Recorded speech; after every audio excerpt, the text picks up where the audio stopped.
सच्चिदानन्दं परमसुखदं केवलं ज्ञानमूर्तिं वन्दातीतं गगनसदृशं तत्त्वं स्यादिलक्षयम् एकं नित्यं विमलचलं सर्वधी साक्षिभूतम् अभावातीतं त्रिगुणरहितं सद्गुरुं तं नमामि।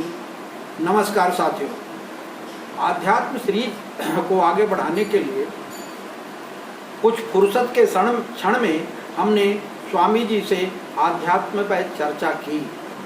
देखिए उसके अंश। तो उस संबंध में भी प्रश्न होंगे, तरह तरह की और भी बातें उठेंगी।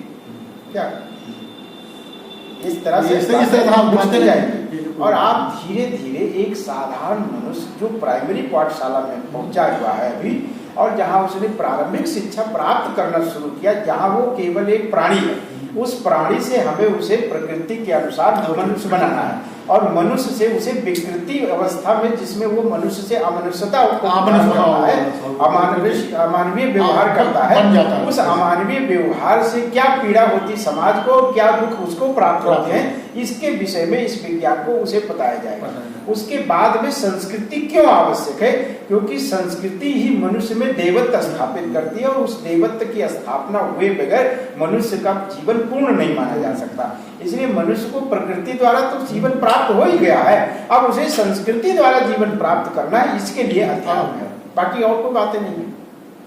ये चर्चाएं जिस दिन चलने लगेंगी तो धीरे धीरे आदमी एक साधारण सा वो कहेगा बस आज पहले दिन हमको ये करना है, दूसरे दिन हमको ये करना है, क्योंकि मनुष्य हमेशा किसी न किसी माध्यम से जुड़े रहने वाला प्राणी है।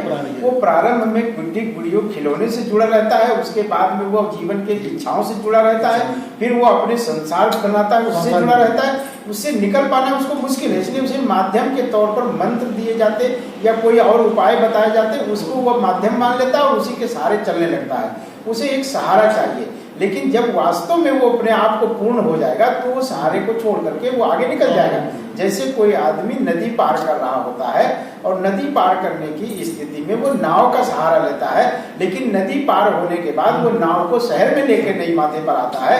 इसी तरह से वो संसार में जितना भी ज्ञान प्राप्त करेगा, जितना भी संसाधन प्राप्त करेगा, उसे आध्यात्मिक अवस्था में संपूर्ण त्याग करना वास्तव हो जाएगा, यानी उसके मन का क्षय हो जाएगा, वो मोक्ष की स्थिति को जीवित अवस्था में ही समझ लेगा। ये है अध्यात्म।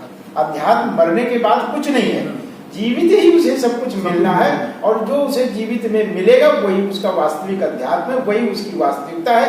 और मृत्यु के बाद कुछ मिलेगा, ये केवल सामाजिक अवस्था को सही रूप से संचालित रखने के लिए कुछ अवधारणाएं बनाई, कुछ ऐसे भय स्थापित किए जिसके कारण मनुष्य कुछ ऐसे पाप कर्मों में या विकृति के उसमें न जाए। ये बातें हैं, उनकी आवश्यकता है, लेकिन वो उसी तरीके से है, एक माध्यम है। वो माध्यम तब तक है जब तक हम सजग नहीं है, जब तक हम सचेतन नहीं है। जिस दिन हमारी चेतना जागृत हो जाएगी उस दिन सारे माध्यम अपने आप स्वतः छूट जाएंगे। जैसे हम निद्रावस्था में जाने से पहले घर परिवार सभी संसार सब कुछ छोड़ चुके होते हैं, तभी निद्रा